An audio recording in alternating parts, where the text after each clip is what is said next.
Welcome to Peter and Phil's Courageous Conversations, a podcast addressing race relations and social issues in hopes that you'll be inspired to do the same. Now, let's begin our conversation with your hosts, Dr. Peter Weinstein and Dr. Philip Nelson.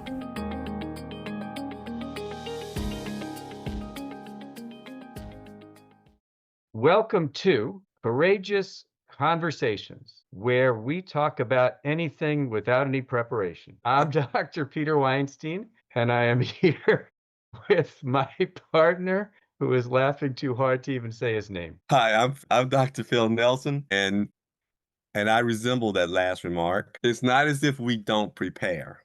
It's just that we bring all of our experiences to bear in a very eclectic way, and most of our opinions are based on the facts as we have interpreted them. Yes, they're the facts based upon our perspectives. Yes, the facts based on our perspectives. So, Peter, how things been going with you?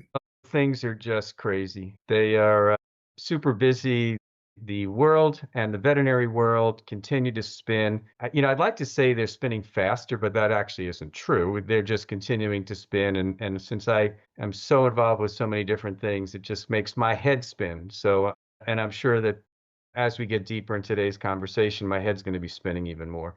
Oh, How's your world, Phil? I'm sure it will too. It's the same. I'm living in the same world that you're in, that you live in. Although I think we've shown that our lives are definitely separate and we have different experiences for different reasons. I'm looking forward to this particular conversation. I've got a question for you, but before we get into that, I want to date this podcast for our listeners and let them know that at the time of this podcast, we have been at war with Iran for about 2 weeks. Kristi Noem is no longer head of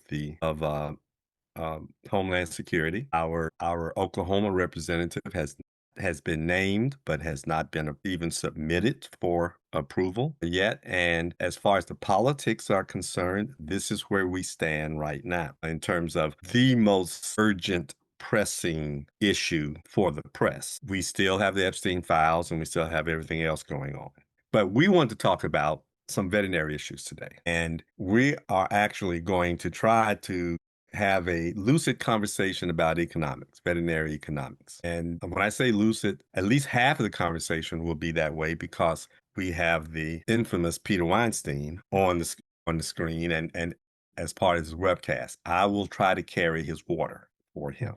So, Peter, let me ask you a question.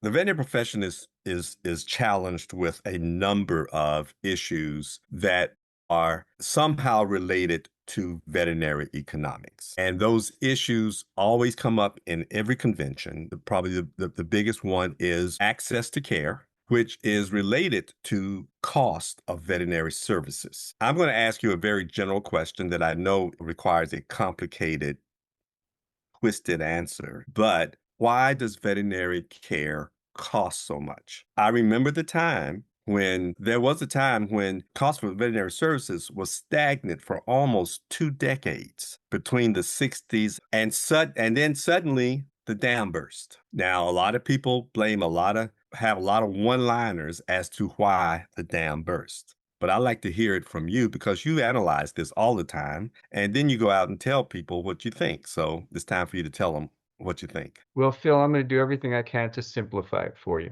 Okay. I'm going to dumb it down as much as I can. The rest of Talk to me as if I'm a third grader. I do that all the time. Oh, yeah, I know. Okay.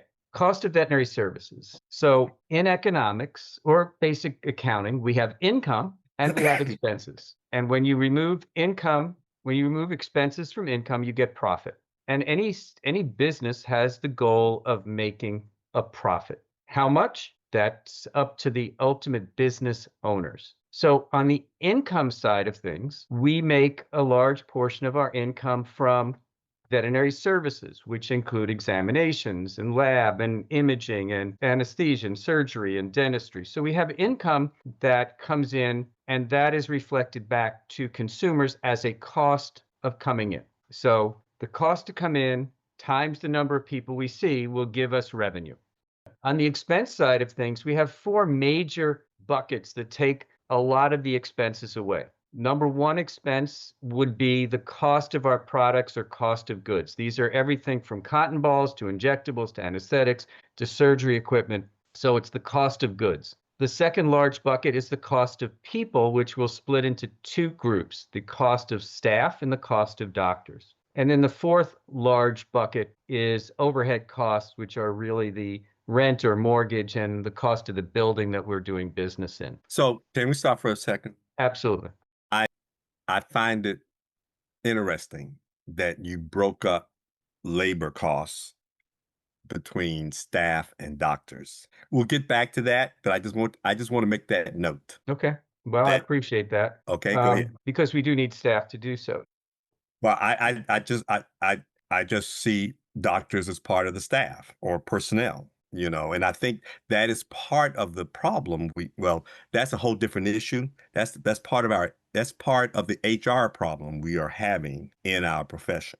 But go ahead. I'm sorry. So, what the definition of profit is what's left after expenses are taken from income. And what we want to have as a profit will range. On average, and I'm going to talk about companion animal practices. So, all of you who might be listening that are horse doctors or cow doctors or mixed animal practices or some of the other niche models, the concepts are applicable, but maybe not the details. If we're looking to have a reasonable profitability, let's say we want to have 15% profit. That means 85% of our income will go to expenses, and we'll have 15% that will go back to the ownership after all the bills are paid. On average in the United States, profit ranges between 10 and 12%.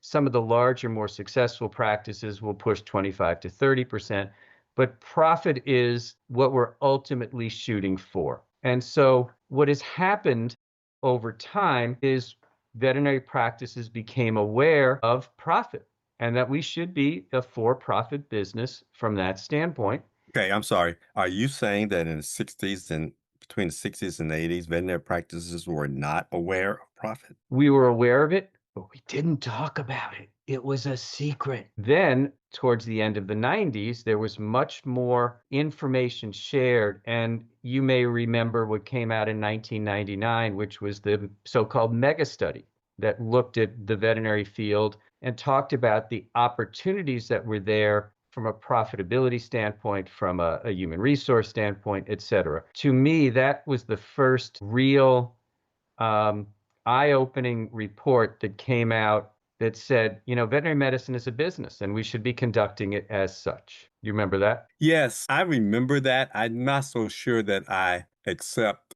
your painted picture of how we address profit in those decades. I don't think it was a secret as much as I think that there was a competitive strategy among private practices to undercharge their competitors in order to get more and more clients. There was also a view of an unholy profit margin that I think we have lost. I just want to offer different perspectives for our listeners to consider.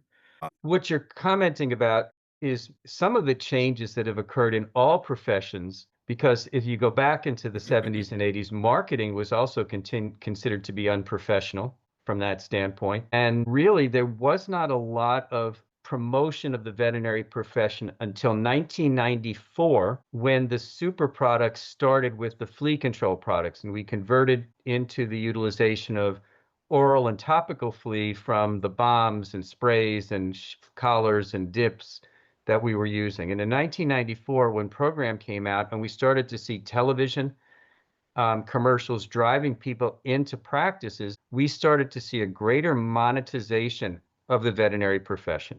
And with that, there came a greater discussion of the business of veterinary medicine. Now, when you and I went to veterinary school in the dark ages, when tablets were made of stone, our business education was extremely limited. If you can think back to your days in veterinary school, can you remember what type of business education you actually received? Yeah, I was told don't worry about where the other practice was. If you have a city to practice in, find a corner, and if it's one corner across the street from another practice, it's okay. Open it. Yeah. So you were limited even more than I was, because at least I took an elective on the business of veterinary medicine that had us look at profit and loss statements, that had us learn about marketing and human resources. It was an elective, but those 8 hours were part of what I took as I think it was a fourth year. So we started to talk about the business of veterinary medicine, and that has escalated over time through the 90s and into 2000s. And the integration of corporate veterinary medicine was about the same time as the integration of these super products. The VCA and back then PetSmart and VetSmart came about in the mid 90s, where they started to see the corporatization and aggregation of veterinary hospitals, which then gave us a picture of what veterinary medicine as a business could become. And so we've started to talk more and more about the economics of the profession over the last 30 years or so, and have a much better idea of data and measurement of what are some of the best key performance indicators or benchmarks to allow practices to be most profitable. And so we actually have data now that comes from all sorts of different resources, including data aggregated by AVMA and VetSource and Animalytics, that share what's going on globally in the veterinary profession. So we have a better idea in terms of what the quote unquote competition, the other practices in the community or nationally, are doing. We have more information now, as in everything else, in veterinary medicine than we've ever had before. What has also happened is that our costs of people, you were talking about staff and doctors, our costs of people have gone up because the cost of living has gone up as well. And we also have a supply and demand issue with respect to the professionals in our field. And I would suggest that these are the licensed DVMs and the credentialed technicians, because that's a rate limiting number of people, because you have to get a degree, you then have to get licensed in your state, whether it's an RVT or a DVM. And so we have a supply and demand. And of course, when demand goes up and supply goes down, we tend to spend more for people. So our costs of people have gone up dramatically, as has our minimum wage. And all of these things are reflected back to the consumer, because if I'm having to pay, my first job in veterinary medicine back in the 70s was $3 an hour. Minimum wage now is much higher than that. The cost for salaries has gone up significantly over the last 20 years. Now, has it kept up with inflation? We can talk about that. And there's data that shows that even though the income has gone up, it hasn't kept up with inflationary aspects of things. So the cost of doing business in veterinary medicine is the cost of people. So are you suggesting that our inflict uh, that veterinary service inflation has not kept up with inflation? No,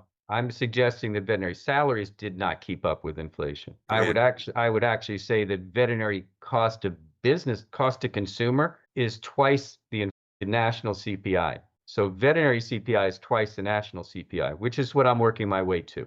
Okay. okay. So I'm sorry. I just want to make sure I figured if I misinterpreted, maybe some of our listeners had. I just want to give you a point to no, clarify. you're correct. Well, what I'm suggesting is the cost of salaries, which has gone up, has not kept up with national inflation on the salary side of things. The other large bucket that I talked about on the expense side is the cost of products. Now, Phil, you and I are both paying a lot per gallon for gas. We're paying more for eggs. We're paying more for milk, but we're also paying more for products because we have new drugs, we have new technologies, we have new ways of doing business, all of which has become much more costly to include in our practices going forward. Would you agree with that?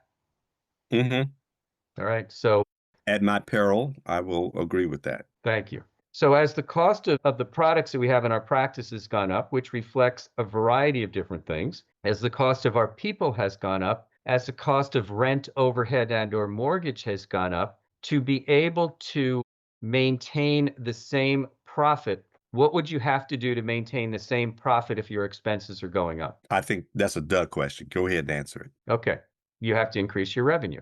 To increase your revenue, you either have to charge more per person or see more people. And so there are some situations where you're doing both. You're charging more and you're seeing more people. But in many cases, and especially if we look at what's been going on over the last few years, we're actually seeing fewer people, but we're charging more from a revenue standpoint. We're trying to keep up with inflation and we're trying to keep up with our profit, and we're doing so with higher fees, which now gets you to the access to care, cost of veterinary services question that you brought up. And I'd like to break access to care up into two things. One is physical access to care and the ability to find a veterinarian in a community, which can be difficult both in urban and rural situations. And then access to care because the cost of care is a barrier from that standpoint. And I think based upon your question, we should be focusing on the cost of veterinary services as being a barrier to access to care. Is that a fair assessment? That's a fair assessment. I would suggest that we don't limit it just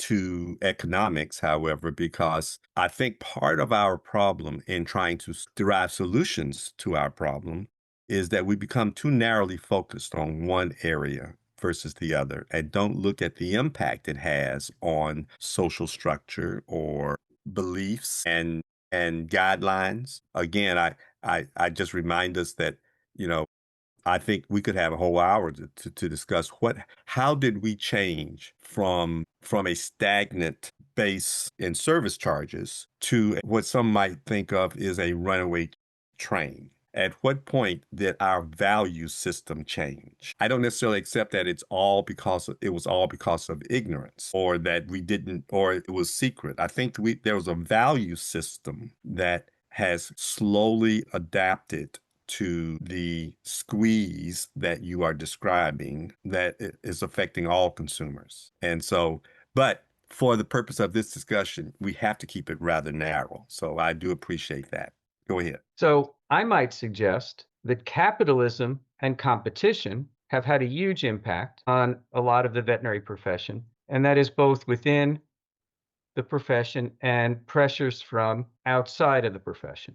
Things that we have control over and things we have no control over. Some of them are regulatory, state boards, defining how we practice, greater oversight, maybe a change a little bit to more of a defensive medicine approach to things, which increases the cost of care. I would suggest that we have seen currently about 25% of all the companion animal veterinary practices are owned by private equity, and private equity has a goal of getting a return to their stockholders. And so there has been some pressures by them towards the consumers to get a greater profit in the hospitals that they own so that the stakeholders can get a greater return. We're seeing competition that has skimmed some of the income sources from veterinary practices that are out, online pharmacies that are taking services that we had previously done and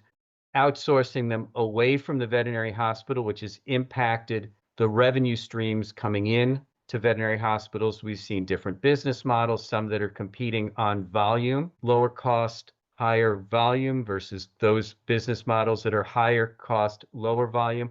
We've seen a tremendous change within the veterinary profession. But if we look at the four buckets on the expense side of things, and we look at the impact of COVID, and I didn't do it on this podcast, but I did it on another podcast where we talked about what I call the long COVID in veterinary medicine. Long COVID in veterinary medicine is the impact of things that happened between 2020 and 2022 or 2023, when veterinary medicine was growing astronomically in terms of the number of people that we saw and the services that we provided, and the demand was extremely high during those time frames, and practices had to change and adapt to those pressures. Remember those times, Phil? I think we started a podcast during those times. Yeah, I remember. So what happened in those times is that we started to see a greater demand for veterinary services, and we had some workforce issues.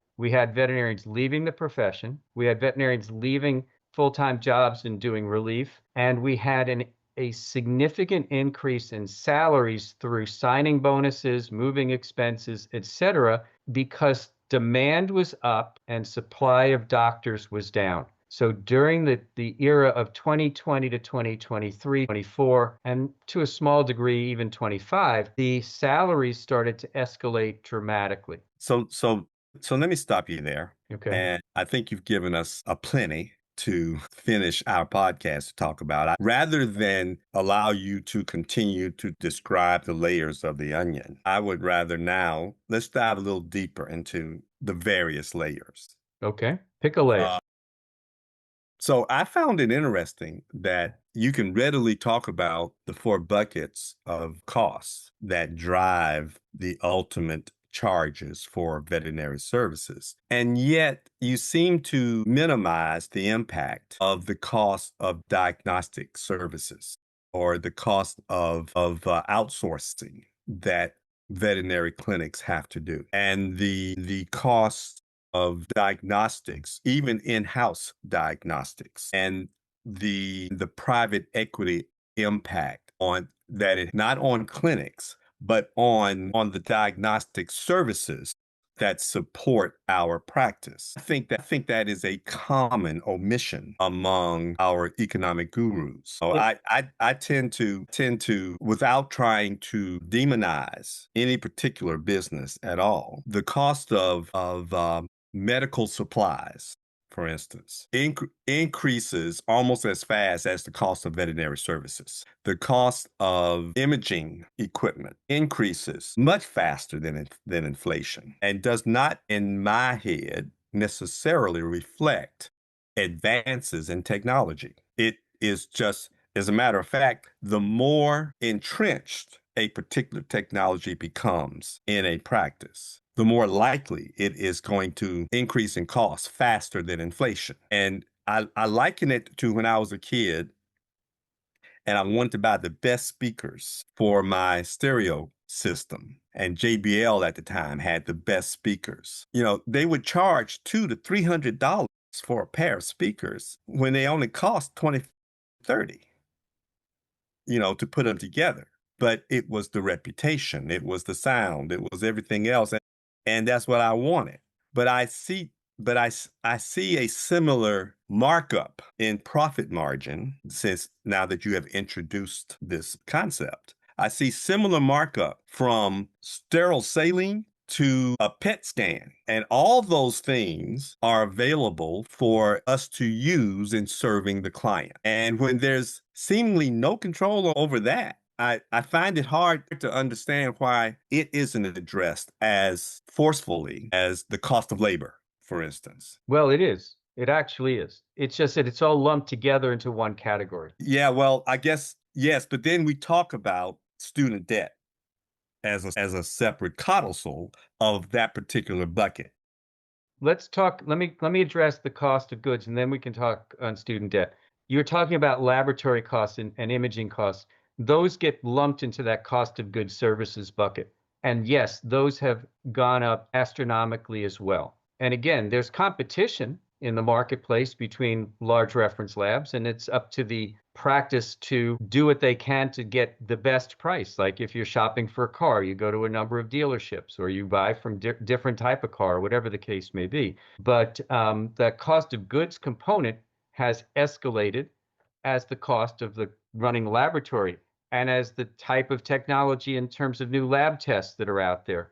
The cost of the super products, these flea and tick products, which normally would have been, $5 for a dip and to buy or $10 for a powder, cost $30, $40, $50 a month for flea, tick, and heartworm back to the consumer. So the cost of the practice gets reflected back to the consumer on the cost of goods. So we're escalating our cost to consumers based upon the costs coming to the practice. So now let's look at the people side of things, because the cost of the cost of doctors has gone up. It's gone up because of competition. It's gone up because when there's a smaller pool of people, you pay more to get people. Student debt has gone up faster. Okay, now say that one more time. Because when you're recruiting from a smaller group of people, Right. then the number of people that demand requires, you have to pay them more. Correct. Guns and butter, economics 101.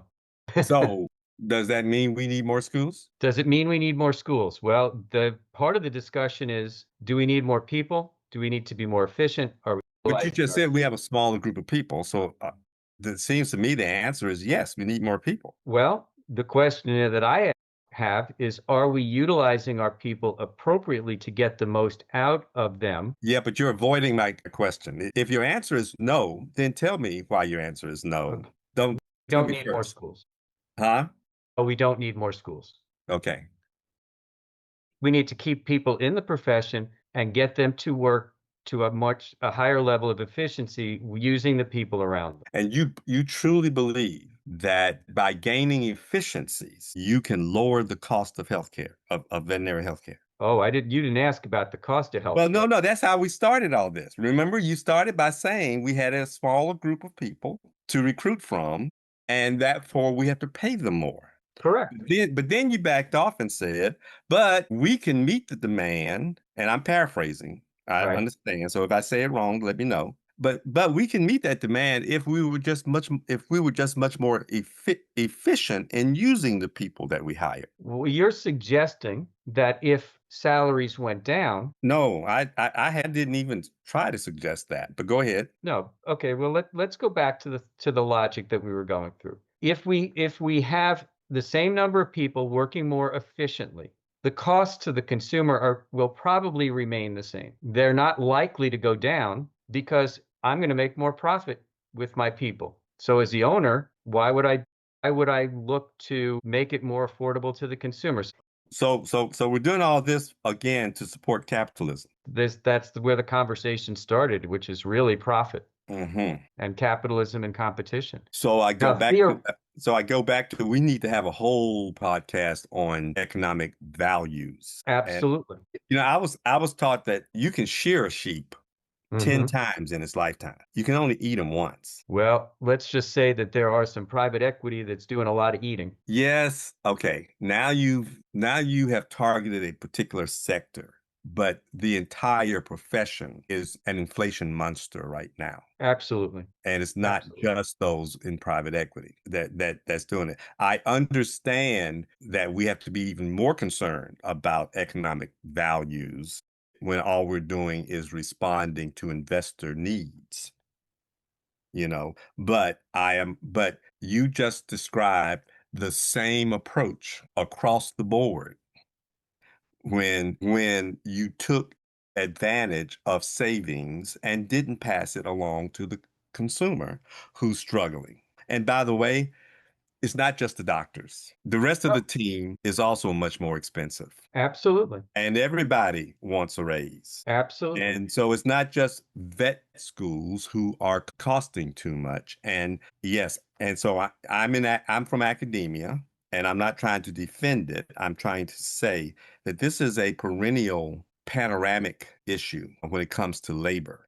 And I'm actually, in an odd way, supporting your proposal, and that is if we actually looked at the veterinary healthcare team more insightfully, that we can improve things all around. The work environment could improve, efficiencies could be gained, profit can be improved, and by the way, the consumer could also benefit. Well, there were so many things I need to unpack in there. Number one, the use of the word value or values, because basically there's the economic use of the term and then the ethical use of the term. Yes, and I understood the conundrum when I realized I was going to have to spend seconds explaining what I meant by values. But I introduced the word value when I talked about how we valued profit in the earlier decades and the concept of an unholy profit. Correct.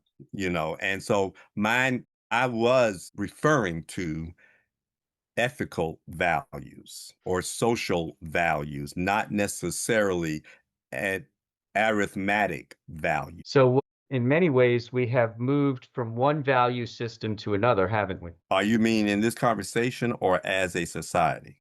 Yes.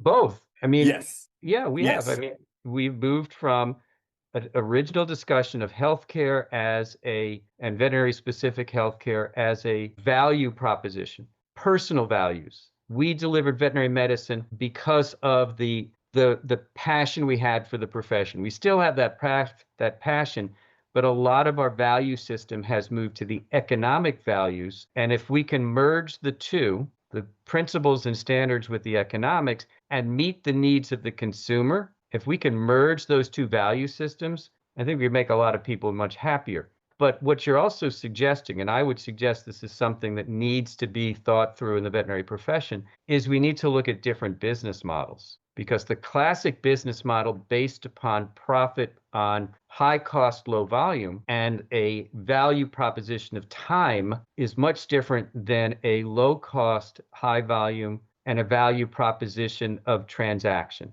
And how can we merge a relational business and a transactional business? And that's really difficult. And we see that in the difference between a Ruth Chris Steakhouse and a Smash Burger or something like that. But we can have Okay. Yeah. neither of them. I'm just suggesting that we have veterinary hospitals that are Ruth Chris, and we have veterinary hospitals that are McDonald's. They both meet the needs of different consumers who have different desires from that standpoint. I'm suggesting that part of this conversation is to not repeat what we've done in the past, but learn from the current economics and create different business models to meet the needs of the changing demands of the consumers. And we have failed to do that very well. Okay. I think I know what you're trying to say. I'm going to advise you don't use that analogy again. Oh, the steakhouse analogy? Yeah, the steakhouse hamburger analogy. I like them both, and it doesn't necessarily prove what you're trying to say, but I think I understand what you're trying to say. And I totally agree that, I mean, I want to document it that Would you agree with me? I let you speak without interruption for 30 minutes. And so, and it was an important discussion to talk about the components that are of inflation in the veterinary profession. But it is just as important to talk about the societal impact of veterinary inflation on this profession, our ability to steer the cart, if you will, in the right direction. And it cannot be resolved totally by efficiencies or by business models. It cannot be resolved without including consumer needs in the equation. One of the things that you said that was very telling, and I say this all the time, veterinary medicine took off when we didn't care about putting dogs in our beds, and that was because of the power of parasiticides. That's what made them welcome into our homes and welcome as helpmates, etc. That's when we became, as a society, to really reattach to the human animal bond that we've always had from an agrarian startup as a country, that every country has. This is nothing unique. It's just that our society advanced so far, so fast, that it took us a while to reconnect. We literally severed that connection for a while. And I think when we did that, we also severed our connection to some of our deep-seated values that help guide us as a society in economic regulations. And if we don't take a step back, and I'm not trying to pinpoint any particular aspect of the profession, I think we have HR issues with a veterinary team that we need to address that will help keep people in the profession, be they practice managers, accountants in veterinary medicine, or doctors. Everybody expects a raise every year. And yet we argue about how much of a raise each person is going to get versus doctor and tech versus auxiliary staff, etc. And that's why I wanted to point out the fact that we have to start thinking of the veterinary health team, no matter what model we use. I'm going to suggest, and some people may or may not agree with me, that if we look at consumer needs and societal impact, that the rapid escalation of veterinary inflation, twice the National Consumer Price Index over the last 4, 5, 6 years, has created a haves and have-nots society in veterinary medicine, where even some of the most successful people can't afford a lot of the cost of veterinary care. And so it addresses the cost of care, which is the expense side, and the revenue side, because we've tried to keep up with the expenses that have been coming into the profession to the detriment of a large portion of the consumers. A study that was commissioned by Care Credit that came out in 2025 indicated that 25% of pet owners have a nervous reaction to a $250 bill.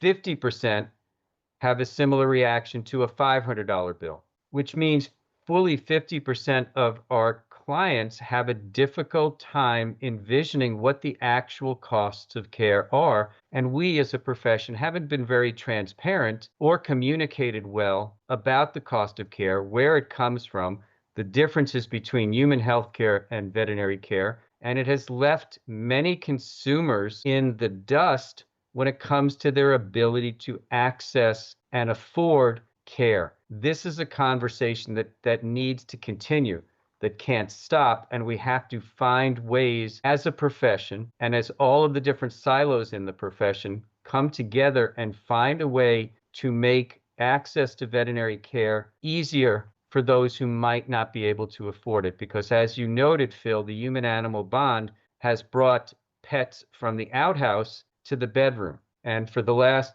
hour that we've been on the call, Bruce has been sitting on my lap because Bruce doesn't have fleas. Well, if we went back 40 years ago, Bruce would have been outside. And so we've seen a dramatic change in human healthcare and the cost of access to human healthcare. We have now seen a similar change and a much higher escalation, even I would suggest, in veterinary healthcare. And we as a profession need to come together collaboratively and find ways so that the majority of pet owners can afford veterinary care without making tremendous self-sacrifices. So I just want to make sure I highlight that veterinary practice owners are in. I don't care if they're private equity or if they're privately owned. When we start adding the ethical value of consumer access. And that is that no one opens a business without the expectation of generating a profit. And profit in and of itself is not evil.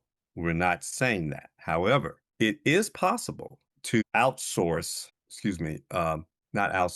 It is possible to over anticipate what your consumers can actually afford and end up ruining your own business as a result of that. No one wants to get to the point where they have to make that decision based on the fact that their customers are running away. You just, in your last monologue, you listed every aspect that contributes to our veterinary inflation that's going on right now that has to be managed. And it has to be managed, as you said, in an integrated way with everyone in the related to the veterinary industry being a part of that. But we also have to understand that we are a microcosm of society. That is not just veterinary. Veterinary inflation is just one part of it. You started out by talking about how much gas costs to travel, or how much cars may cost to replace, or how much food may now cost us. All of those things affect our clients. And when another study that PetSmart Charities did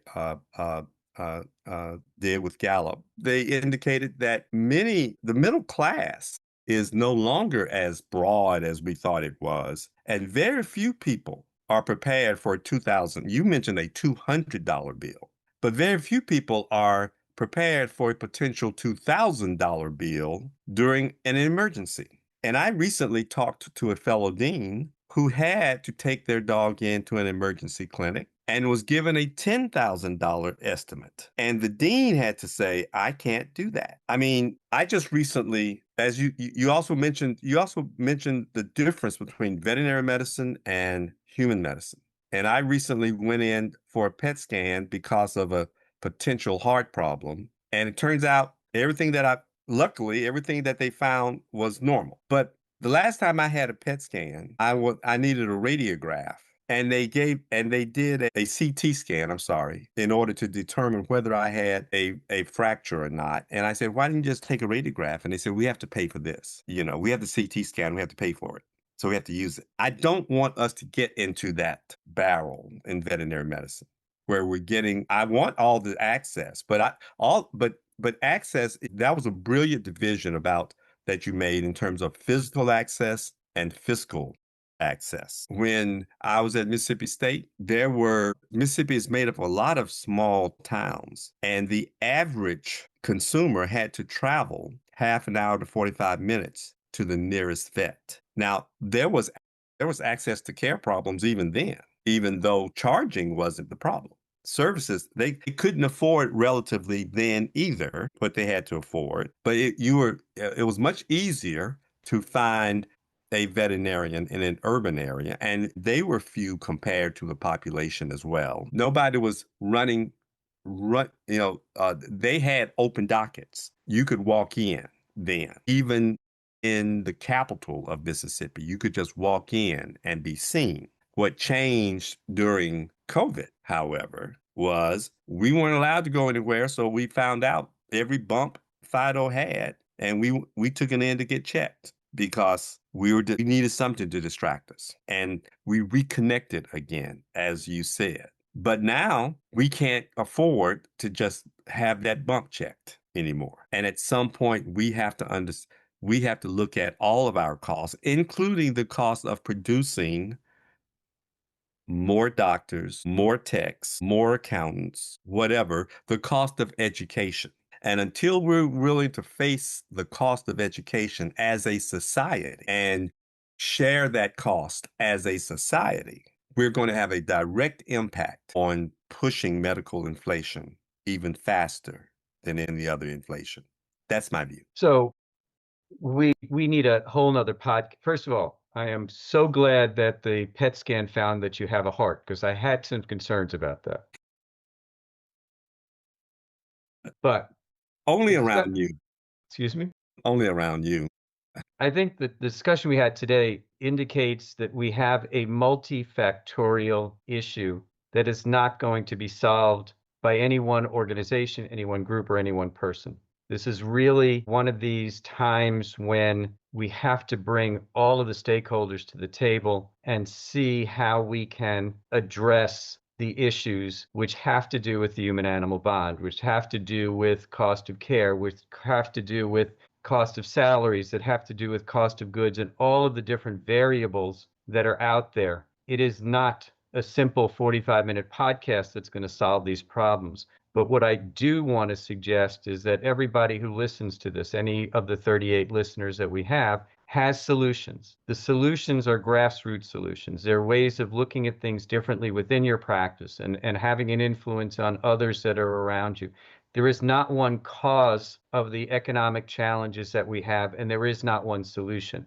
But the best solutions will come when everybody comes together and sets a goal and works collaboratively and cooperatively to find a way to meet the needs of our pets, all our animals, not just the pets, but all our animals, all of our people, and all of us in all levels of the profession. And I think this is really a courageous conversation that needs to be had by all of the stakeholders at some point in time, and sooner rather than later. And just to be clear, when you mentioned all animals, you meant food producing animals too. Absolutely. You meant wildlife. You meant everything that comes under the purview of the veterinary profession, Including bees. including bees. Absolutely. Want to bring it home? Well, I just want to make sure. I think I've given you my picture, Peter. I just want to thank you for at least describing some of the layers of the onion that is our profession. And I think education, higher ed, veterinary ed,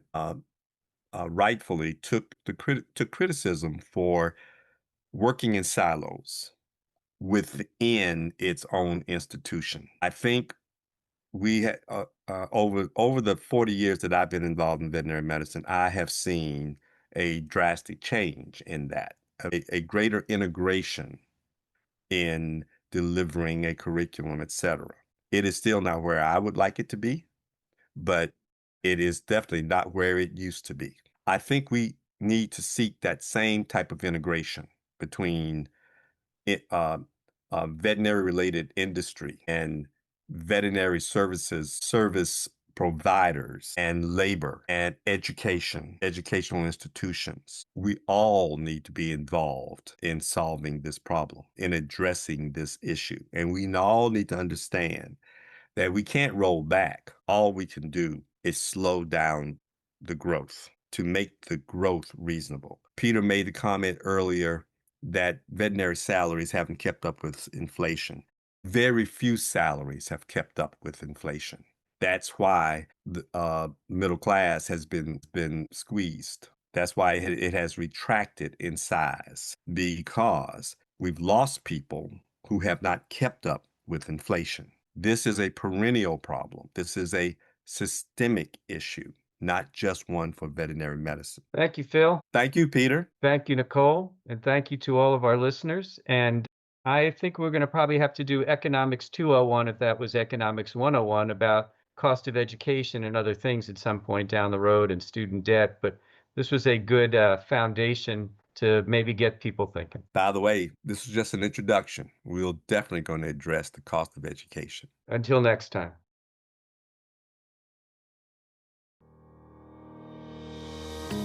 Thank you for joining us for another courageous conversation. Be sure to follow us and check back next week for more.